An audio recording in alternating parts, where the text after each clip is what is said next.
Good morning everyone, তোমরা সবাই কেমন আছো? নিশ্চয়ই ভালো আছো, সুস্থ আছো। দেখো, শনিবারের একটা ভিডিও তোমাদের সামনে নিয়ে আসলাম। শনিবার দিন সকালবেলা মেয়ে ঘুম থেকে উঠে বলে, মা একটুখানি পরোটা করবে? তখন আমি বললাম, দেখ পরোটা করব তো, তা নেই, ওই যে সাদা তেল নেই, তাহলে কি করব? তা ঘি দিয়ে কি খাবি? তা ও খুব একটা ঘি পছন্দ করে না, জানো তো। তো তবু বললাম যে দেখ, গরম গরম করে দিলে ঘিয়ের পরোটা খারাপ লাগবে না, তুই নালে বেশি খাস না, দুটো খাস। তা আমি বেশিও করিনি, ওদের জন্যই করেছি, ভাই বোনের জন্য, আর আমার আর মায়ের জন্য রুটি করেছি। তারপরে দেখো, এই কম করে ঘিয়ের পরোটাটা করেছি। তা করার পরে ছেলেও আবার কী করলো, ওর কোচিং ছিল, ওকে হচ্ছে যাওয়ার জন্য ভাড়া দিয়েছিলাম, ও হেঁটে গিয়ে আসার সময় কি করেছে জানো তো, আবার ওই টাকা দিয়ে ও জিলিপি নিয়ে এসেছে। তা যাই হোক, ও জিলিপি খাবে বলে সেই জন্য কি করেছে, দুই ভাই বোনের জন্য মোটামুটি যা জিলিপি এনেছে আমাদের সবার জন্য হয়ে গেছে। তো ওদেরকে খেতে দিয়ে দিয়েছি। জিলিপির সাইজগুলো দেখেছো তো কত সুন্দর সুন্দর। এবার খেয়ে আবার কি করেছে, দুজনে আবার গিয়ে শুয়ে পড়েছে।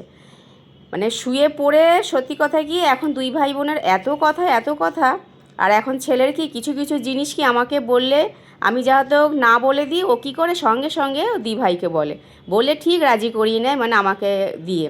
আবার আমি যদি আবার বলি, কী রে শোনা, তুই ভাইকে দি ভাইকে বলে ওইটা আমাকে রাজি করালি, বললেই তখন বলবে কি, কেন দিভাই কি, দিভাই আমার কে হয়? দিভাই তো আমার দিভাই হয়, আর সব থেকে বড় কথা, দিভাইও কিন্তু আমার আরেকটা মা হয়।